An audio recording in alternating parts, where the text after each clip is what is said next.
When Michael Jordan walked into the gleaming marble lobby of the Grandview Luxury Resort, the last thing anyone expected was for the greatest basketball player of all time to be turned away at the door.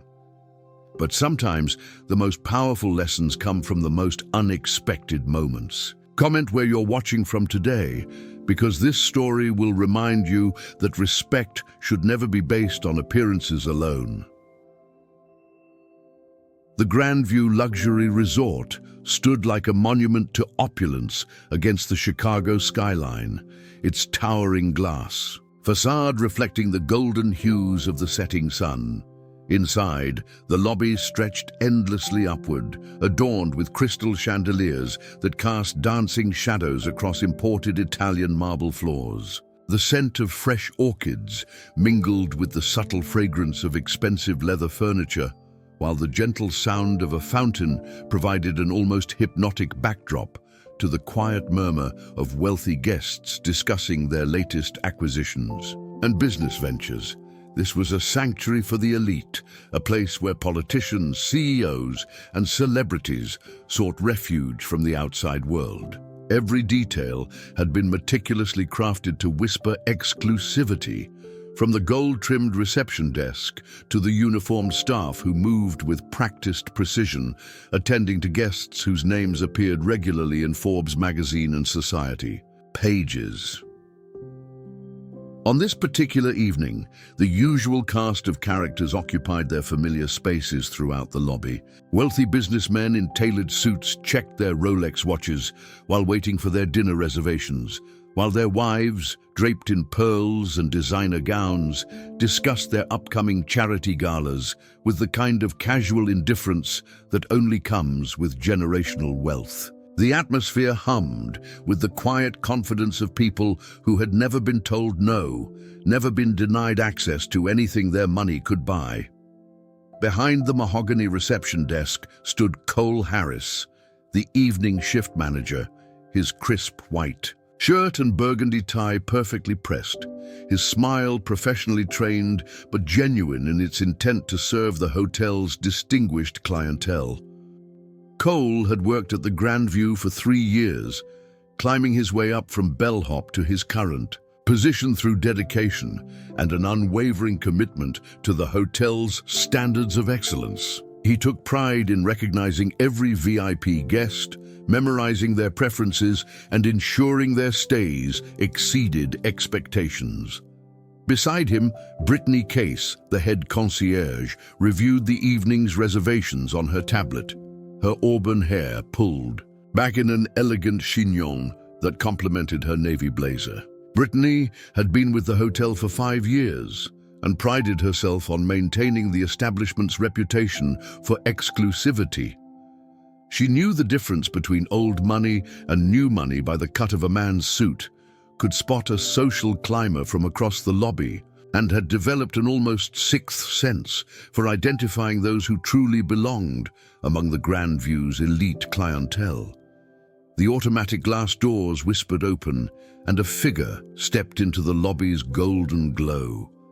At first glance, he appeared unremarkable by the Grandview's standards.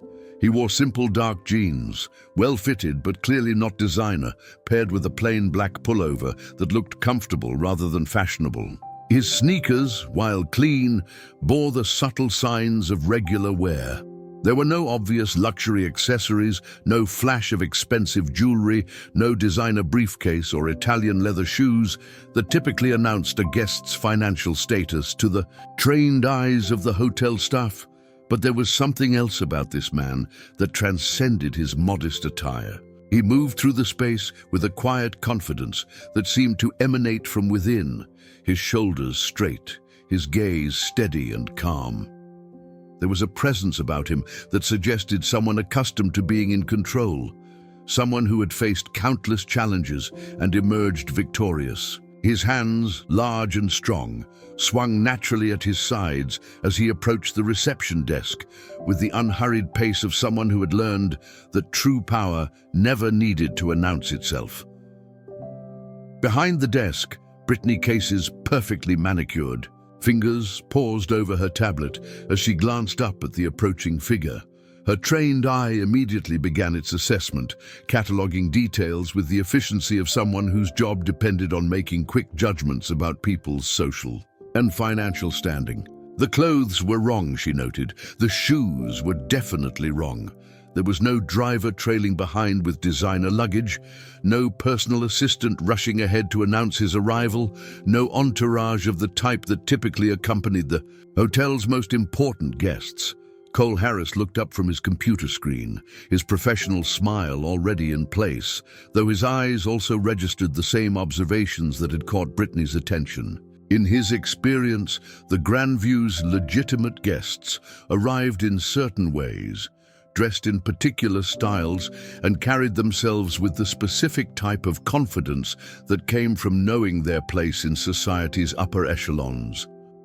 This man, while undeniably commanding in his own way, didn't fit the familiar patterns. The lobby's ambient conversations continued around them, wealthy guests discussing their latest real estate acquisitions and stock portfolios, completely oblivious to the subtle drama beginning to unfold at the reception desk.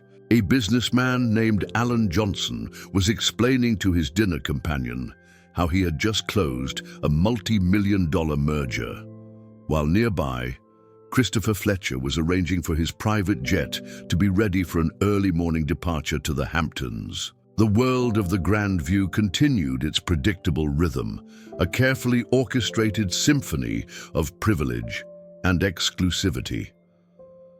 As the man approached the marble reception desk, Brittany exchanged a quick glance with Cole, a silent communication that passed between colleagues who had worked together long enough to read each other's thoughts. The look said everything. This person doesn't belong here, and it's our job to maintain the hotel's standards. They had encountered this situation before. People who had somehow gotten past the initial screening. Tourists or locals who had wandered in thinking they could simply purchase their way into the Grandview's exclusive world without understanding the unspoken rules that governed access to such establishments. The man reached the desk and paused, his calm gaze taking in the opulent surroundings with what appeared to be quiet appreciation rather than the wide-eyed amazement that Brittany had come to expect from those who found themselves in the Grandview's lobby for the first time. There was something almost familiar about his presence, something that nagged at the edges of her consciousness, but she pushed the feeling aside, focusing instead on the task at hand. "Good evening," Cole said, his voice carrying the perfect balance of politeness and subtle distance that the hotel's training had taught him to employ with uncertain situations. "How may I assist you this evening?" The man's response was measured and calm, his voice carrying a quiet authority that seemed to fill the space around the reception desk despite its moderate volume. "Good evening. I'd like to check in, please. I have a reservation for tonight." Brittany's eyebrows rose almost imperceptibly. A reservation. She prided herself on knowing every guest expected at the hotel, particularly those arriving in the evening when her shift began. She had reviewed the list thoroughly just minutes before, and she was certain there had been no reservations that would correspond to someone of this man's apparent social standing.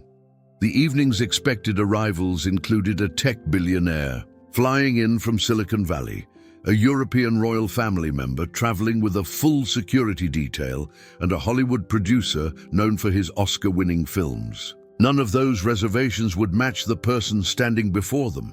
"Certainly," Cole replied, his fingers moving to the keyboard with practiced efficiency. "May I have your name, please?" The response came with the same calm confidence that had marked the man's entire demeanor since entering the lobby. "Jordan! Michael Jordan!"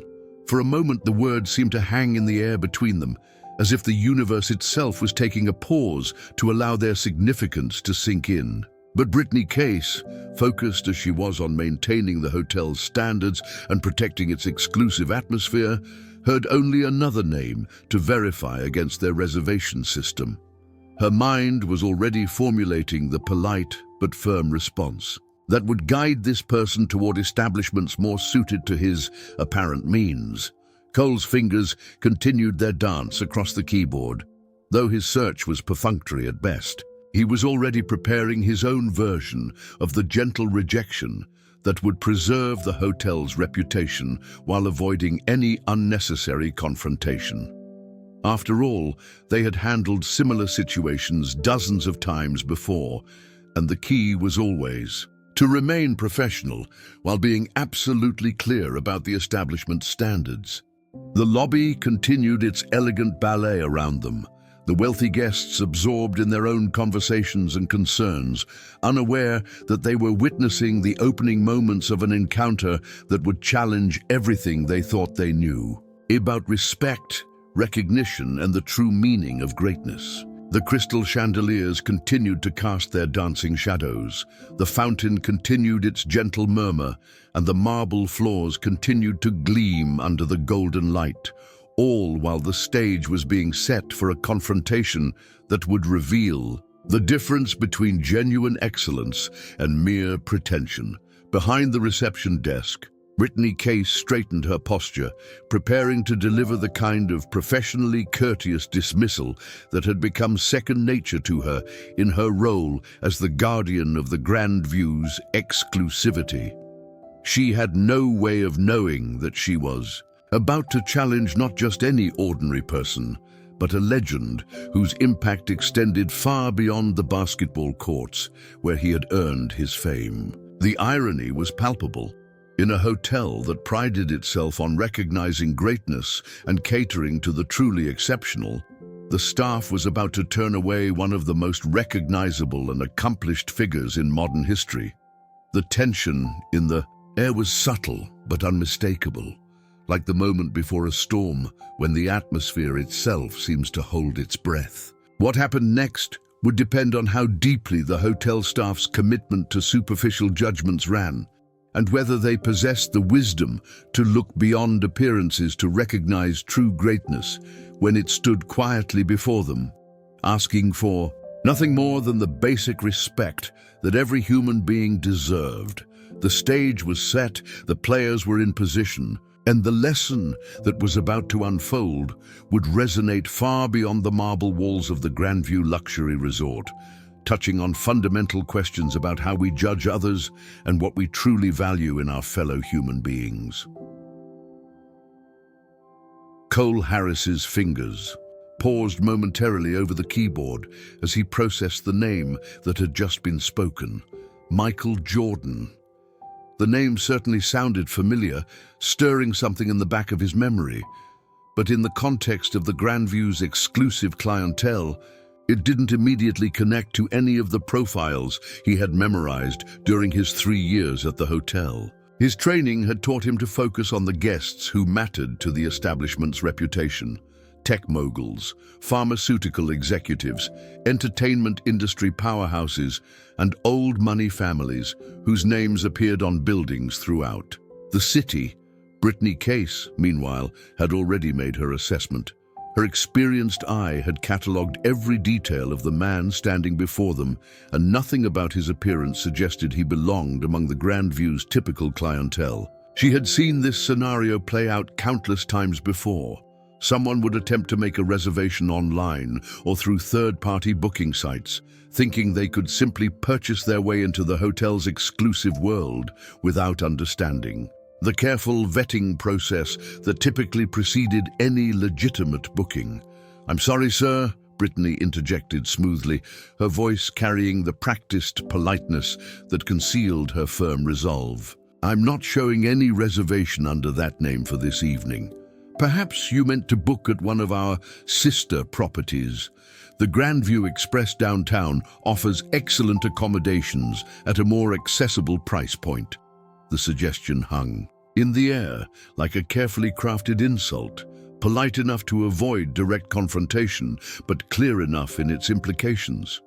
Around them, the lobby continued its evening rhythm, wealthy guests moving through the space with the unhurried confidence of people accustomed to being welcomed wherever they went. A group of pharmaceutical executives had gathered near the leather seating area, discussing their latest clinical trials over glasses of 30-year-old scotch, while a technology entrepreneur was explaining to his dinner companions how his latest startup had just secured another round of venture capital funding. Michael Jordan's expression remained unchanged, his calm demeanor unshaken by the subtle dismissal he had just received. He had faced far more intimidating opponents on basketball courts around the world, had stared down challenges that would have broken lesser men, and had learned long ago that true strength came not from reacting to every slight or challenge, but from maintaining composure in the face of adversity. "I made the reservation myself 3 weeks ago," he replied evenly, his voice carrying no hint of irritation or defensiveness. "Perhaps you could check again, or speak with your manager about the booking." Cole cleared his throat, his discomfort growing as he found himself caught between his professional obligations and the increasingly awkward situation developing at his desk. His computer screen showed no reservation matching the name, and his experience told him that legitimate Grandview guests typically arrived with confirmation numbers, personal assistance, or at the very least, some form of documentation that validated their status. "Sir, I've checked our system thoroughly," Cole said, his tone apologetic but firm. "We don't have any record of a reservation under the name Michael Jordan. Additionally, our booking process typically requires references and a verification process that ensures all guests meet our establishment standards." The words were carefully chosen, each one designed to communicate the hotel's position without crossing into territory that might invite legal complications. But their meaning was unmistakable. This man, regardless of his name or his claims, did not meet the Grandview's criteria for admission. From across the lobby, other guests were beginning to take notice of the exchange at the reception desk. Darryl Reynolds, a real estate magnate who owned properties across 3 states, glanced over from his conversation with David Garcia, a federal judge whose family had been staying at the Grandview for generations. There was something about the quiet intensity of the scene that drew their attention, the way the man at the desk maintained his composure despite what was clearly becoming an uncomfortable situation. Brittany stepped forward slightly, positioning herself as the hotel's final authority on the matter. Her years of experience had taught her to recognize the signs of someone who was preparing to make a scene, and she was determined to resolve the situation before it could escalate into something that might disturb the other guests. "I understand this may be disappointing," she said, her voice taking on the tone of someone explaining a simple concept to a child. "But the Grandview maintains very specific standards for our clientele. We cater to individuals who have achieved a certain level of success in their respective fields: business leaders, entertainment industry executives, political figures of national prominence. Our guest list reads like a who's who of American achievement."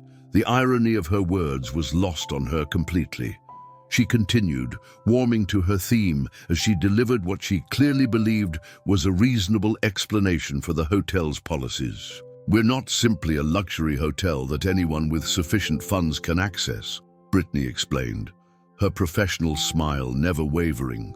"We're a private club, essentially, where membership is earned through demonstrated success and social standing. Our guests expect to be surrounded by their peers, people who understand the responsibilities and privileges that come with true achievement." Michael Jordan listened to this speech with the same calm attention he had brought to the entire interaction. His years in the public eye had taught him to recognize the subtle forms of discrimination that often hid behind professional courtesy and institutional policies.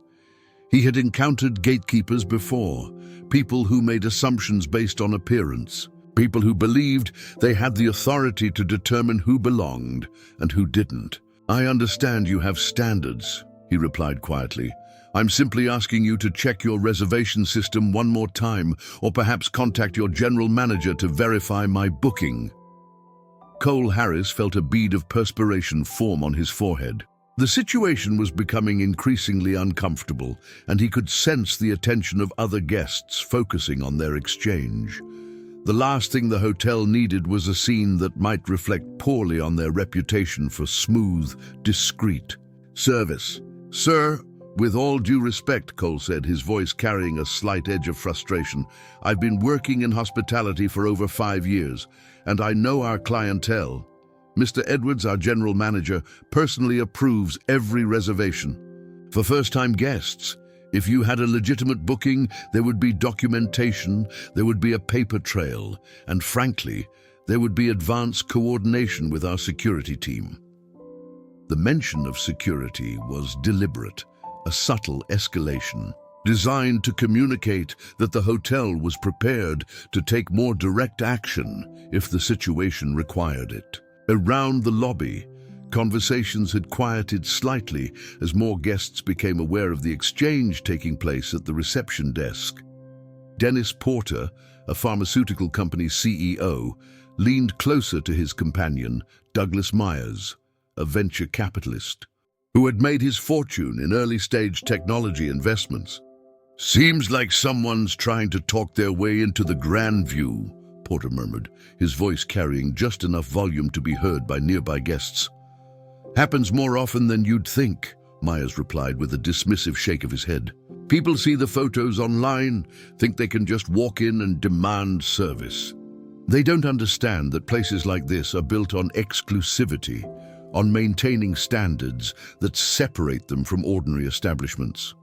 Their commentary reflected the attitude that permeated the Grandview's social atmosphere, a belief that their presence in the hotel was validation of their own success and status, and that protecting that exclusivity was not just the staff's responsibility, but a moral imperative that preserved the natural order of society.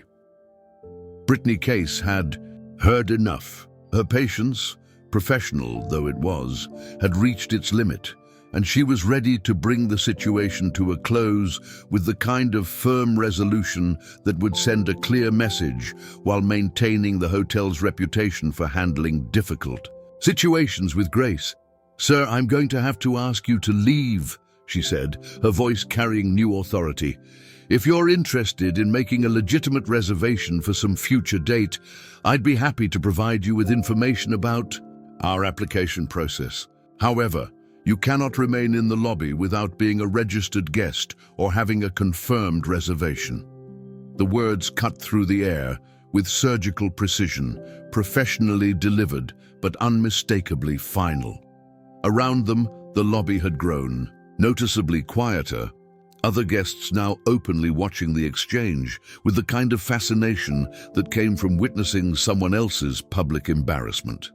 Michael Jordan stood motionless for a moment, his calm gaze moving from Brittany to Cole, and then around the lobby, taking in the faces of the guests who were watching the scene unfold.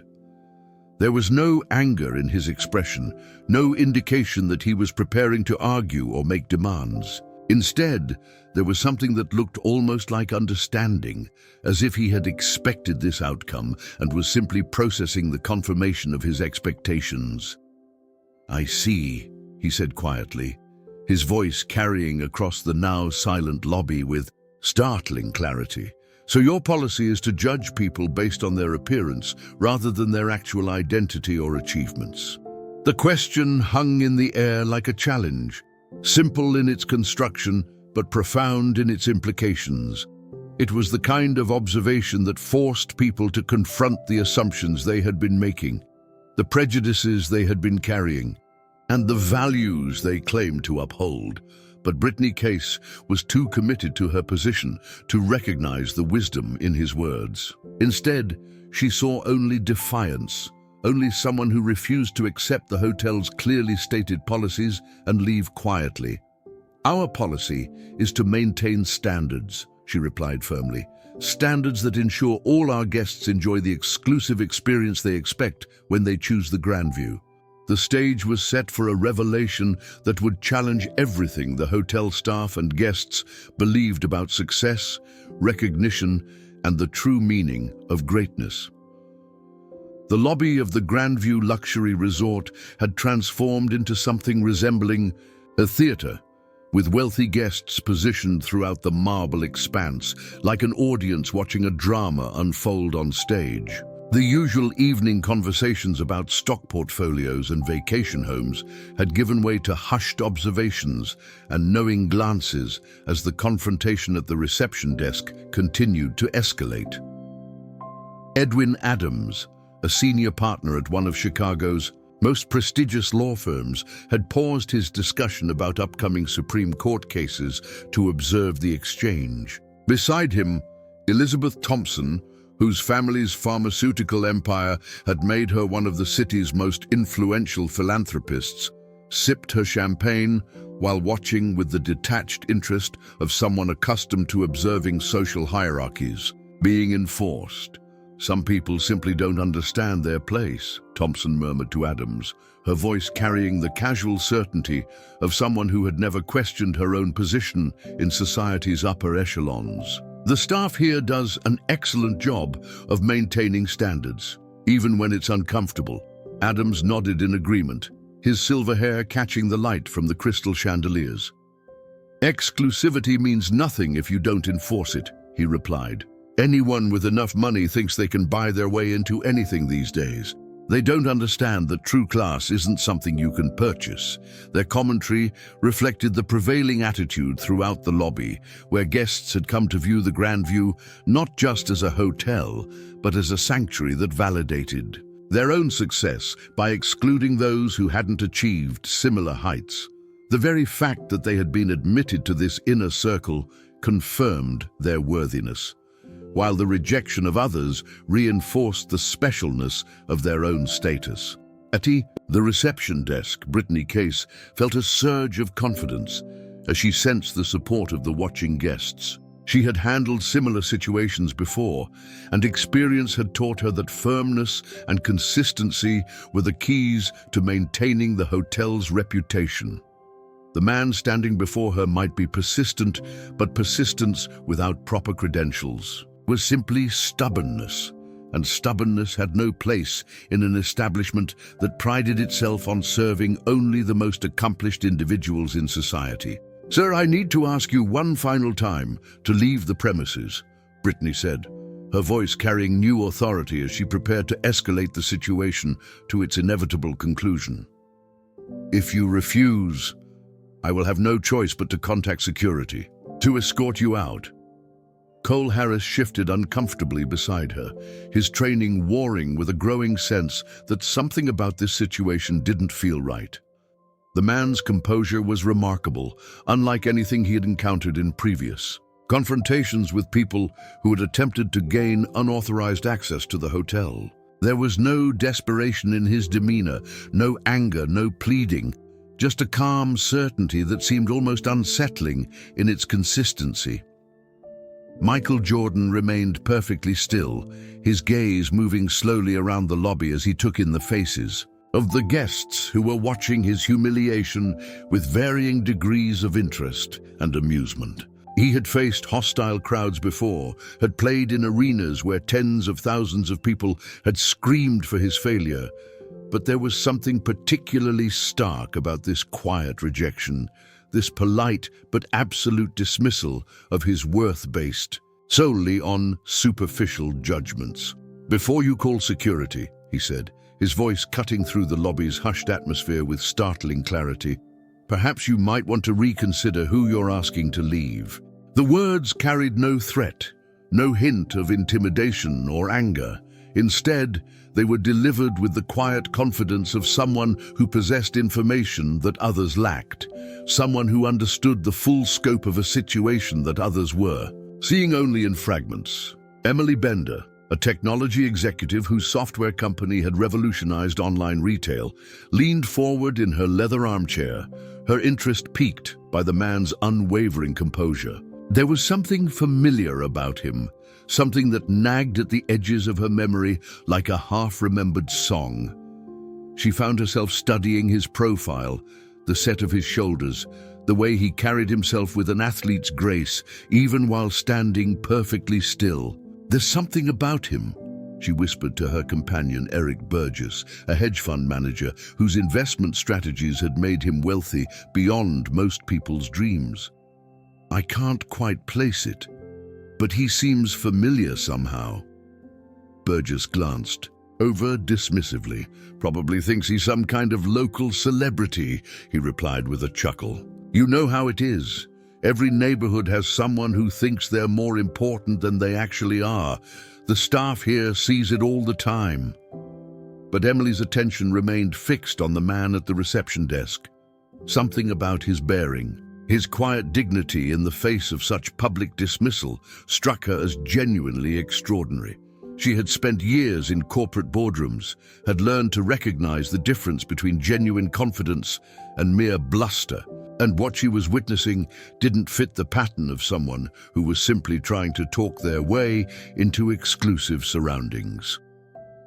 Brittany Case had reached for the phone to contact security when the elevator doors at the far end of the lobby whispered open, revealing a figure that immediately commanded attention throughout the room. Gary Grant, the Grand View's general manager, stepped into the marble expanse with the kind of purposeful stride that suggested he was responding to a situation that required his personal attention.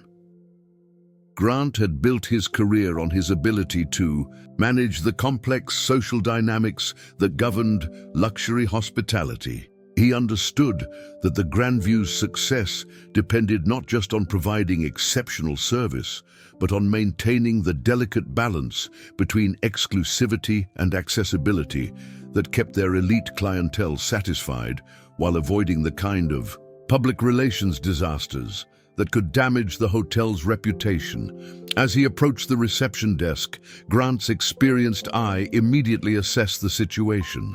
He saw his staff positioned defensively, a man standing calmly despite obvious tension, and a lobby full of guests whose attention was focused on what was clearly becoming an uncomfortable confrontation. His training told him that whatever was happening needed to be resolved quickly and quietly before it could escalate into something that might reflect poorly on the hotel's management. "Is everything all right here?" Grant asked, his voice carrying the kind of diplomatic authority that had served him well in similar situations throughout his career. Brittany turned to her manager with obvious relief, grateful for the support she was certain would validate her handling of the situation. "Mr. Grant, this gentleman claims to have a reservation, but we have no record of any booking under his name. He's refusing to leave despite our explanations about the hotel's policies." Grant's gaze moved to Michael Jordan, taking in the same details that had influenced his staff's assessment: the casual clothing, the absence of obvious wealth markers, the lack of entourage or personal assistance that typically accompanied legitimate VIP guests. But his years of experience had also taught him to look beyond surface appearances, to consider possibilities that might not be immediately obvious. "I see," Grant said carefully. "And what name did you give for the reservation?" "Michael Jordan," came the calm reply, delivered with the same steady confidence that had marked every aspect of the man's behavior since entering the hotel. Grant felt a slight shift in his perception, a whisper of recognition that made him pause before responding. The name was familiar, certainly, though in the context of luxury hotel management, he encountered so many names on a daily basis that immediate recognition wasn't always possible. But something about the combination of the name and the man's extraordinary composure was beginning to trigger memories that made him reconsider the situation entirely. Around the lobby, other guests were beginning to experience similar moments of recognition. Holly Humphrey, whose family's construction empire had built half the skyscrapers in downtown Chicago, found herself staring at the man's profile with growing certainty that she had seen him before, though she couldn't quite place where or when. "Michael Jordan," she repeated quietly to herself, the name rolling around in her memory like a key searching for the right lock. Why does that name sound so familiar? Her companion, Jacqueline Stevens, a federal appeals court judge whose legal decisions had shaped national policy, was experiencing her own moment of dawning recognition. There was something about the man's bearing, his athletic grace, the way he commanded space even while standing still, that was triggering memories of images she had seen countless times over the years. "Oh my God," Stevens whispered, her voice, barely audible, but carrying enough shock to draw attention from nearby guests. "I think I know who that is." The whispered recognition began to spread through the lobby like ripples across a still pond. Guests who had been watching the confrontation with detached amusement were beginning to look more closely, to consider possibilities they hadn't initially entertained, to question assumptions they had made based on clothing and appearance rather than actual identity. Jake Cowan, a pharmaceutical research director whose work on cancer treatments had earned him international recognition, felt his stomach begin to sink as recognition dawned. He had grown up in Chicago, had watched countless basketball games, had cheered for the Bulls during their championship runs, and the man standing at the reception desk was beginning to look disturbingly familiar. "That's not possible," he murmured to himself. But even as he spoke the words, he knew he was wrong. The height was right, the build was right, the way the man carried himself with quiet confidence, even in the face of public embarrassment.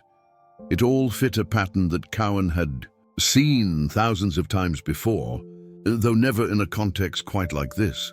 James Thompson, a venture capitalist whose early investments in technology startups had made him one of the wealthiest men in the Midwest, was pulling out his smartphone, his fingers moving quickly as he searched for images that would either confirm or dispel the growing suspicion that was spreading through the lobby like wildfire. "Jesus Christ," Thompson breathed as the search results populated his screen. His face went pale as he compared the images on his phone with the man standing 20 feet away at the reception desk. The resemblance was unmistakable, undeniable, and absolutely mortifying in its implications. Gary Grant, meanwhile, was conducting his own mental inventory, cross-referencing the name with his extensive knowledge of Chicago's most prominent figures. Michael Jordan, the Michael Jordan, would certainly be someone the Grandview would be honored to host, someone whose presence would elevate the hotel's already impressive reputation for attracting exceptional guests. But surely that couldn't be the case.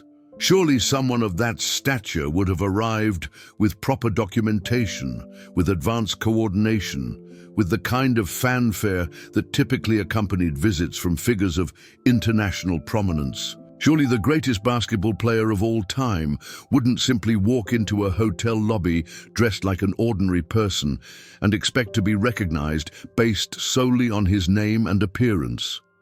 As Grant wrestled with these conflicting thoughts, the atmosphere in the lobby continued to shift.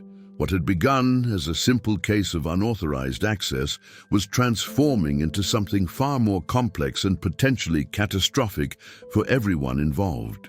The quiet confidence of the man at the reception desk was beginning to make sense in an entirely new light, and the implications of that recognition were starting to dawn on staff and guests alike. The stage was set for a revelation that would fundamentally alter everyone's understanding of what had just transpired, and the lessons about respect, recognition, and human dignity that were about to emerge would resonate far beyond the marble walls of the Grandview luxury resort. The silence that had descended upon the Grandview's lobby was thick with tension and dawning realization.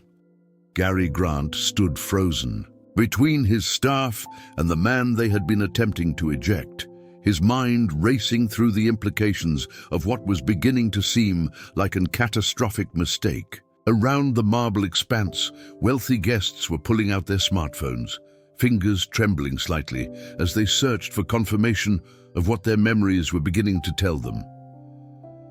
Janice Barron, whose pharmaceutical fortune had made her one of Chicago's most influential philanthropists, was the first to break the spreading silence.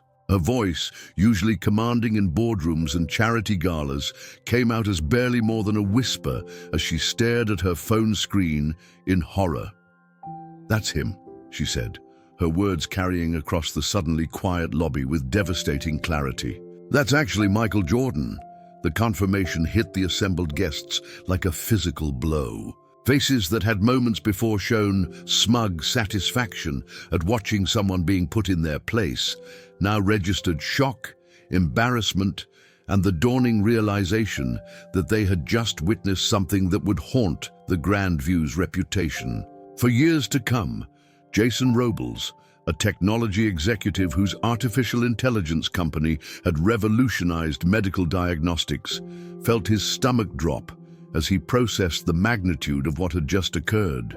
He had grown up idolizing Michael Jordan, had watched every game of the Bulls' championship runs, had considered Jordan not just an athlete, but a symbol of excellence and determination that transcended sports. "We just watched them try to throw out Michael Jordan," he said to his companion, Jeffrey Larson, a federal judge whose family had been members of Chicago's elite for generations. The Michael Jordan, six-time NBA champion, arguably the greatest athlete of all time, and we sat here watching hotel staff treat him like some random person trying to scam his way into a free room. Larson's face had gone ashen as the reality of the situation sank in. His legal training had taught him to consider evidence carefully, to avoid jumping to conclusions, but the evidence before him was overwhelming and undeniable. The man standing at the reception desk wasn't just someone who shared a famous name. He was the person who had defined excellence in athletics for an entire generation. At the reception desk, Brittany Case felt the world beginning to collapse around her. Her smartphone screen displayed image after image of Michael Jordan, and every angle, every photograph confirmed what she was desperately hoping wasn't true. The facial features were identical. The build was unmistakable, even the way he stood. With quiet confidence matched thousands of photographs she had seen throughout her lifetime. "Oh God," she whispered, her professional composure cracking as the magnitude of her mistake became clear. "Oh my God, what have I done?" Cole Harris was experiencing his own moment of devastating recognition. His hands shook slightly as he scrolled through search results on his phone, each image driving home the reality that he had just spent 20 minutes arguing with one of the most recognizable and accomplished figures in modern history. The man he had lectured about the hotel's standards, the person he had told didn't meet their criteria for admission, was someone whose achievements dwarfed those of every guest currently in the lobby. "Sir," Cole began, his voice cracking with emotion, "I am so incredibly sorry. I don't know how to—" Michael Jordan raised a hand gently, stopping the apology before it could gain momentum.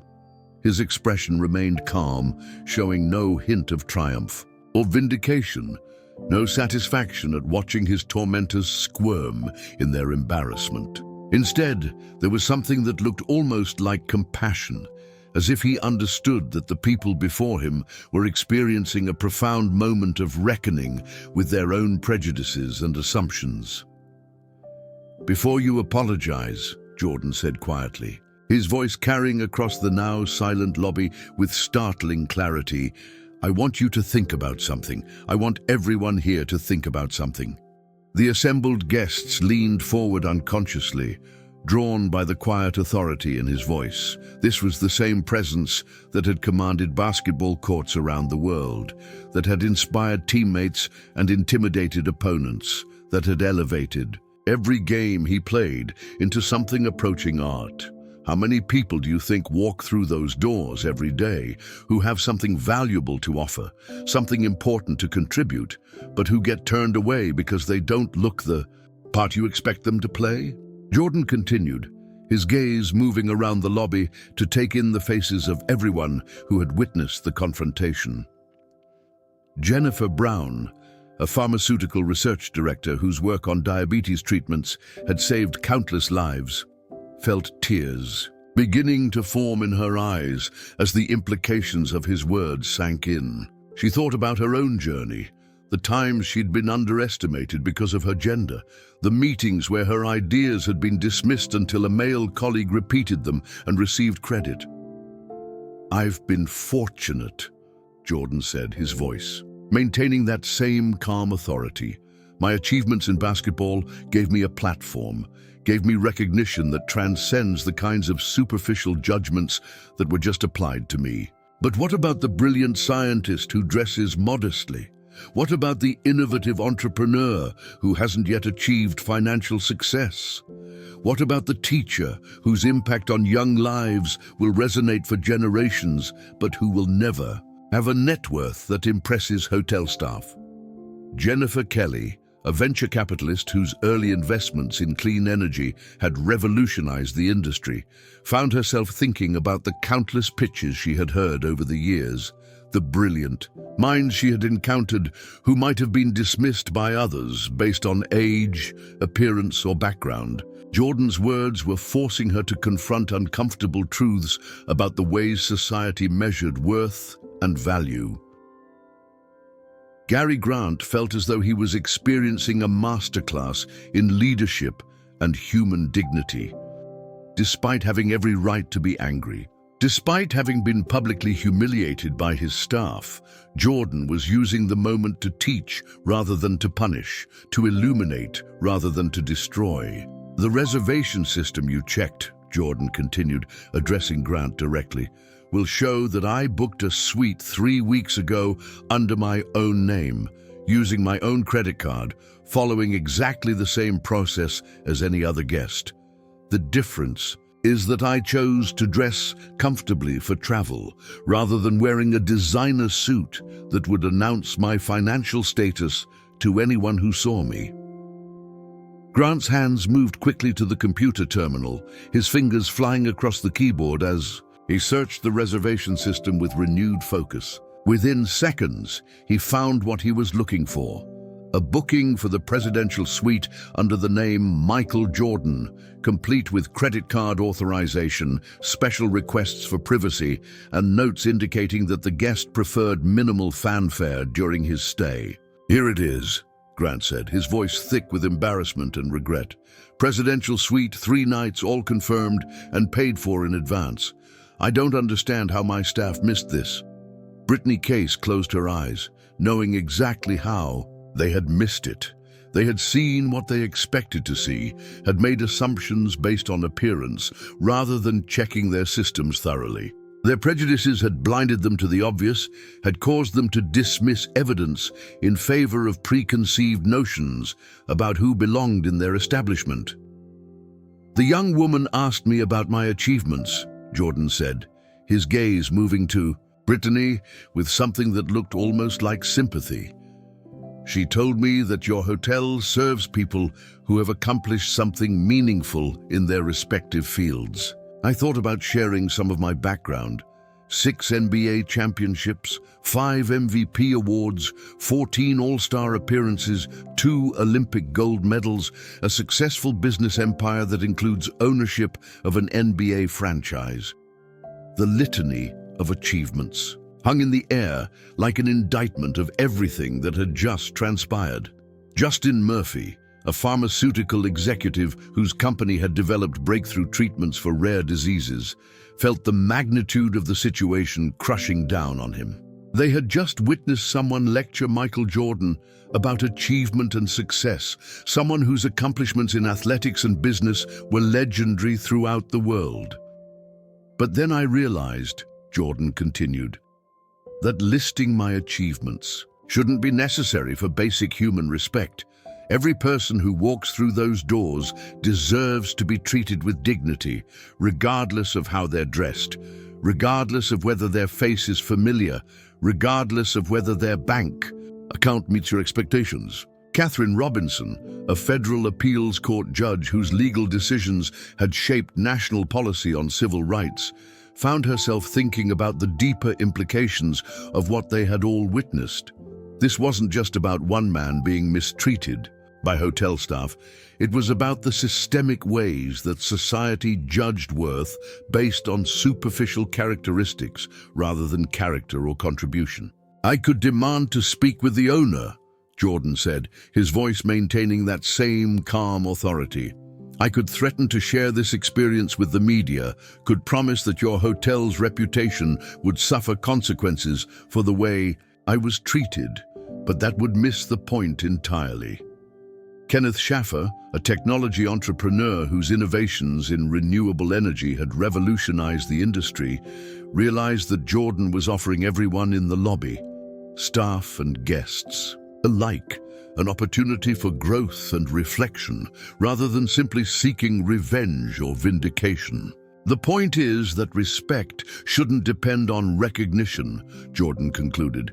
"Human dignity shouldn't be conditional on fame or fortune or social status. The way you treat people when you think they have nothing to offer you reveals everything about your character."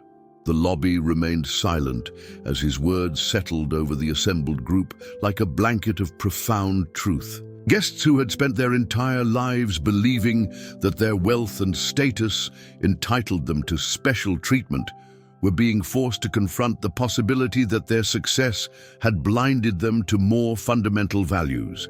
Kenneth Taylor, a pharmaceutical research director whose work had led to breakthrough treatments for childhood cancers, found himself thinking about his own children, about the values he wanted to instill in them, about the kind of world he wanted them to inherit. Jordan's graceful handling of such public humiliation was providing a masterclass in dignity and leadership that transcended any lessons that could be learned in boardrooms or universities. "Now," Jordan said, his voice carrying a note of gentle finality, "I believe I have a reservation to check into, unless, of course, you'd like to reconsider whether I meet your standards for admission."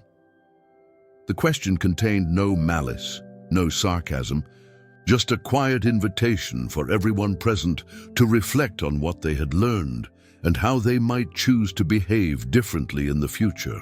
It was a moment of grace that elevated everyone in the room, offering redemption and growth rather than punishment and humiliation. Gary Grant stepped forward, his voice heavy with genuine remorse and newfound respect. "Mr. Jordan, it would be our absolute honor to welcome you to the Grand View. Your reservation is confirmed, and I personally guarantee that your stay will exceed every expectation." As the greatest basketball player of all time finally received the respect he had deserved from the moment he walked through the doors, everyone present understood that they had witnessed something far more significant than a simple case of mistaken identity. They had seen the difference between true greatness and mere pretension, between authentic dignity and superficial status, between the kind of success that elevates others and the kind that diminishes them. The lesson would resonate far beyond the marble walls of the Grandview Luxury Resort, touching every future interaction each witness would have with people they might be tempted to judge too quickly or dismiss too easily.